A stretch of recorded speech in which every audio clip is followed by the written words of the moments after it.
Hello साथियों, नमस्कार। आप देख रहे हैं आपका अपना YouTube channel DS Mishra official और आपके अपने चैनल पर इस खास वीडियो को लेकर हाजिर हूं और स्वागत करता हूं इस नए वीडियो सेशन में। और यह वीडियो संबंधित होगा ईपीएफ के निकासी के संदर्भ में।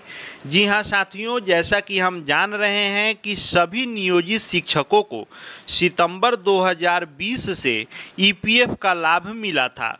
और जो ये ईपीएफ का लाभ मिला, जब तक नियोजित शिक्षक जो बने रहे उनको ईपीएफ का लाभ मिलता रहा।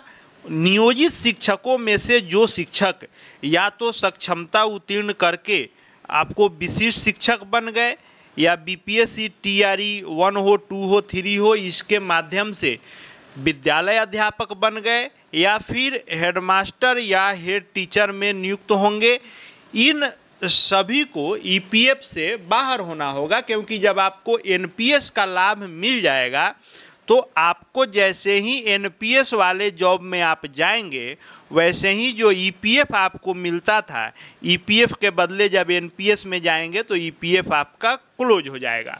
और ईपीएफ जब आपका एग्जिट होगा तो उस स्थिति में सभी लोग अपना जो अंशदान है आपका और सरकार का सब मिला के, यानी टोटल जो अमाउंट है ईपीएफ में जमा, उसको सभी लोग निकालने के भाग दौड़ में हैं और सभी लोग जितना जल्दी हो सके निकालने की कोशिश कर रहे हैं।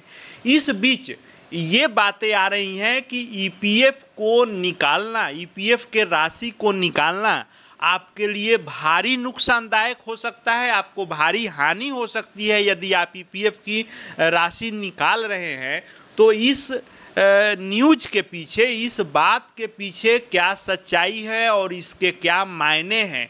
क्या सचमुच ईपीएफ की राशि, यदि शिक्षक जो ईपीएफ अब नहीं ले रहे हैं वे यदि ईपीएफ की अपनी राशि निकाल रहे हैं तो क्या घाटे का सौदा कर रहे हैं, उनको हानि हो रही है, या क्या कुछ इसमें पॉसिबिलिटी है, उसके संदर्भ में पूरा विश्लेषण करने वाला हूं। तो वीडियो खास होगा, अंत तक बने रहेंगे, एक एक बिंदु पर बात करूंगा।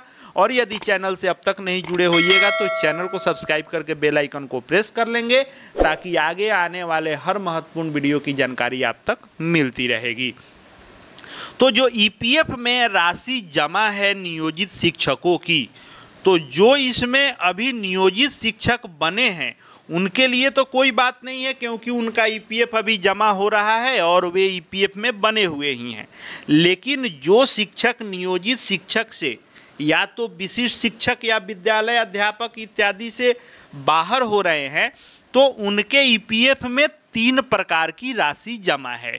एक है ईपीएफ में जो आपका अंशदान है, ये ईपीएफ है इम्प्लाई का, यानी जो शिक्षक जमा किए हैं उनका, तो इम्प्लाई का यह शेयर है। एक दूसरा जो यह आप राशि देख रहे हैं ये भी आपका ईपीएफ का ही राशि है, लेकिन यह गवर्नमेंट का है, गवर्नमेंट ने जो अपना अंशदान दिया है। और यहाँ जो आप राशि देख रहे हैं ये आपका ईपीएस का राशि है जो पेंशन फंड में जमा है, ये भी सरकार के अंशदान का है। यानी हम सभी जान रहे हैं कि 1800 रुपये शिक्षकों का कटता था और 1800 रुपये गवर्नमेंट जमा करती थी हर महीने। तो आपका 1800 रुपया टोटली ईपीएफ फंड में ही जमा होता था, लेकिन सरकार का 1800 रुपया 2 भागों में जमा होता था, 550 रुपये ईपीएफ में और 1250 रुपये ईपीएस में, यानी पेंशन फंड में। लेकिन यदि आप नियोजित की नौकरी छोड़ चुके तो आप इस तीनों राशि को निकाल सकते हैं। 2 लाख से ऊपर की हो रही है राशि, छठे चरण वाले का छोड़ करके बाकी लोगों का 2 लाख से ऊपर है, छठे चरण वाले लोगों का कुछ कम है। लेकिन ये टोटल राशि आप यदि निकाल रहे हैं, कैसे निकालना है, क्या है, उन सब संदर्भ में पहले वीडियो के माध्यम से मैंने बात किया है। लेकिन इसमें मैं बात कर रहा हूं कि यदि इस टोटल राशि को आप निकालने की सोच रहे हैं या निकालने के जल्दबाजी में हैं तो खबर आपने ये पढ़ी होगी कि भविष्य निधि से पेंशन की राशि निकालने पर होगा बड़ा घाटा और नियोजित से सरकारी बनने वाले हो जाएं सावधान। और फिर एक आपने दूसरा भी इसमें न्यूज पढ़ा होगा कि जल्दबाजी में निकासी से नुकसान, ऐसा ईपीएफओ ने दावा किया है। और कहा क्या जा रहा है कि अगर आप सक्षमता परीक्षा देकर नियोजित से सरकारी शिक्षक बन गए हैं और आप भविष्य निधि की पेंशन एकमुश्त निकालने से पहले सावधान हो जाएं, नहीं तो बड़ा घाटा हो सकता है। आपके परिजनों को भविष्य में मिलने वाली पेंशन राशि से हाथ धोना पड़ सकता है। और क्षेत्रीय भविष्य निधि आयुक्त राजेश्वर जी जो हैं, उनके द्वारा शिक्षकों से अपील किया गया है कि वे एनपीएस स्कीम में भले ही चले गए हों, लेकिन जो पीएफ फंड में उनका खाता है उसको बनाए रखें, क्योंकि यह पूरी तरह से सुरक्षित है और भविष्य में मिलने वाली मासिक पेंशन का आधार है। और इनके द्वारा ये कहा जा रहा है कि भले ही आप एनपीएस में चले गए हैं, लेकिन आप इस खाते को बरकरार रख सकते हैं और इससे आपको बेनिफिट होगा। और इसमें यह भी कहा गया है कि अगर आपका राशि ईपीएफ के पास जमा रहता है तो अगले 36 माह तक आपको, यानी 3 वर्षों तक इसको वह रखेगा और 8.25% के दर से चक्रवृद्धि ब्याज के रूप में आपको वह राशि ऐड होकर के भी मिलेगी। इसलिए आपको ईपीएफओ ने कहा है कि आप जल्दबाजी में यदि निकासी कर रहे हैं तो नुकसान आपको हो सकता है। अब मैं बात करने वाला हूं कि जो यह ईपीएफओ के द्वारा कहा जा रहा है कि आप राशि नहीं निकालें, नहीं तो आपको हो जाएगा बड़ा घाटा, तो आखिर शिक्षक क्या करें? जो नियोजित शिक्षक से विशिष्ट शिक्षक बन गए या आगे चलकर हेडमास्टर, हेड टीचर बनने वाले हों, या बीपीएससी ट्री में गए हों, यानी एनपीएस में गए हों और वे ईपीएफ की राशि निकालना चाह रहे हैं, तो देखिए 2 बातें हैं इसमें। एक, जो आप राशि निकाल रहे हैं वह किस उद्देश्य से निकाल रहे हैं वह मायने रखता है।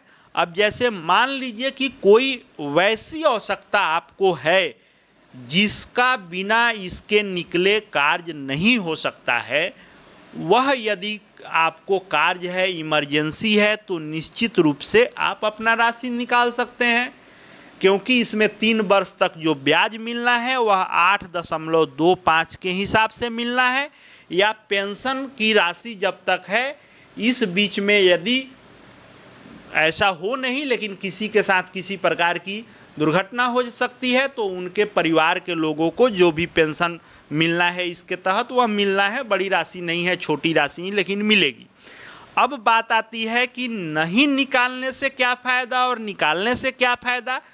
तो यदि आपको कोई वैसी इमरजेंसी नहीं है, आप इस ईपीएफ के टोटल राशि को निकाल करके सिर्फ आप सेविंग अकाउंट में जमा करते हैं, बचत खाता में आप सीधे निकाल करके जमा करना चाहते हैं, इस कंडीशन में आप जल्दबाजी नहीं करें, आप रहने दें। क्योंकि बचत खाते में आप जमा करेंगे तो बहुत ही मामूली आपको ब्याज मिलेगा, जबकि आप ईपीएफ में छोड़ देंगे तो 3 वर्षों के लिए तो आपको 8.25% चक्रवृद्धि ब्याज के दर से इसमें ब्याज मिल करके आप पैसा निकाल सकते हैं। इस चिंता में बिल्कुल नहीं रहना है कि अब हम बाहर निकल गए हैं तो छोड़ देने पर मुश्किल होगी या कहीं पैसा डूब जाए, फंस जाए, ऐसा कुछ नहीं होगा। वो आपका पैसा है, आप साल भर बाद निकालें, 2 साल बाद निकालें, 3 साल बाद निकालें, आपको ब्याज जोड़ करके मिलेगा। अब बात आती है तो ज़रूरी हो तो क्या करें। तो मान लीजिए कि आपको ऐसा ज़रूरी हो जो इससे ज़्यादा हो, यानी जैसे मान लीजिए कोई काम हो जिसके लिए आपको पर्सनल लोन निकालना पड़े, तो पर्सनल लोन पर आपको 12% के करीब में ब्याज देना होगा। तो मान लीजिए ये 8.25 लेने के लिए आप 12% दे करके दूसरा फंडिंग करते हैं, निकालते हैं, तो वह घाटे का सौदा हो सकता है। तो सीधा सा मतलब ये है कि आपको यदि कोई बहुत बड़ी इमरजेंसी है या कोई वैसा काम है जो इस पैसे के बिना नहीं हो सकता है, या इतनी राशि आपको इंटरेस्ट पर कहीं लेना पड़े, चाहे वह सरकारी इंटरेस्ट हो या जैसे भी हो, यानी इस फायदे से अधिक आपको वहन करना पड़े, तो उस स्थिति में आप अपना पैसा निकाल लें, क्योंकि आपका यह पैसा है, आज न कल आपको निकालना ही है। तो ज़रूरत वैसी है तो आप निकाल लें और वह काम अपना कर लें, चूँकि यह पैसा आपको अब जमा होना नहीं है, ना आप जमा करेंगे और ना सरकार इसमें जमा करेगी। तो जो भी राशि है आप अपना निकाल लें। लेकिन यदि आपको पैसे की कोई खासा ज़रूरत नहीं है, आप सिर्फ इस हिसाब से निकाल रहे हैं कि अब ख़त्म हो गया इसमें जमा होना, तो पैसा क्यों छोड़े, डूब जाएगा, क्या होगा क्या नहीं, तो वैसी स्थिति में आप बिल्कुल चिंतित नहीं हो। और यदि निकाल करके सीधे आप बैंक खाते में, बचत खाता में रखना चाहते हैं, तो वैसी स्थिति में आप इसको छोड़ सकते हैं। आप 2-3 वर्ष के बाद निकालेंगे तो 8.25% चक्रवृद्धि ब्याज के दर से आपको मिलेगा, जो इतना ब्याज किसी भी खाते में रखने पर आपको नहीं मिलता है, क्योंकि यह इंटरेस्ट ज़्यादा देता है। EPF हो, NPS हो, बाकी सेविंग अकाउंट ये सब जो हैं आपको बहुत ही कम इंटरेस्ट देते हैं। अब ये आपको तय करना है कि आप जिस उद्देश्य से पैसा निकाल रहे हैं, क्या इस 8.25% ब्याज पाने और या परिवार को, आश्रित को पेंशन ऐसी कोई स्थिति हो जाती है तो पेंशन पाने, इससे ज़्यादा कोई महत्वपूर्ण कार्य है, तो आप निश्चित रूप से अपना पैसा तीनों फंड का निकाल सकते हैं। अगर आपको लगता है कि नहीं हमको थोड़े पैसे की आवश्यकता है, तो आप PF एडवांस निकाल लीजिए, बाकी पेंशन फंड का छोड़ दीजिए। अगर आपको ज़रूरत है कि नहीं तीनों फंड की पैसे की हमको बहुत ही ज़रूरत है, तो आप तीनों निकाल लें। लेकिन कोई विशेष ज़रूरत नहीं हो, आपका सब कुछ सामान्य चल रहा हो, सिर्फ बचत खाते में जमा कर देना हो निकाल कर, तो उससे बढ़िया है कि आप अभी इसको EPF में रहने दें और अगले 3 साल तक आप इस पर ब्याज पा सकते हैं, वो भी 8.25 के हिसाब से। और ये जो आपको 65,000 या जो भी आपका यहाँ दिख रहा है पेंशन स्कीम में, यह यदि आपका जमा रहता है तो भगवान न करे ऐसा हो, लेकिन यदि किसी के साथ कोई दुर्घटना हो जाती है तो यह राशि पेंशन बन के परिवार के आश्रितों को भी पेंशन के रूप में मिलेगी। लेकिन ये राशि आप चाहें तो PF में एडवांस कर लें, टोटल निकाल लें, और बहुत ज़रूरी है तो तीनों राशि आप निकाल सकते हैं। यह आप अपने स्वविवेक से फैसला करें कि आपको किस में हित है। इस न्यूज़ में EPF ने अपने ओर से आपको सुझाव भर दिया है। आप स्वयं बुद्धिजीवी हैं, आप देख सकते हैं कि आपको फ़ायदा रखने में है या निकालने में है। आगे जो भी महत्वपूर्ण जानकारी होगी शिक्षा जगत शिक्षकों से संबंधित, सभी आपको यहाँ लगातार देखने को मिलेंगे।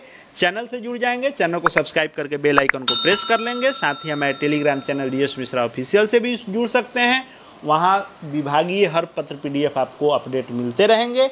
इस वीडियो को देखने के लिए आपका बहुत बहुत धन्यवाद।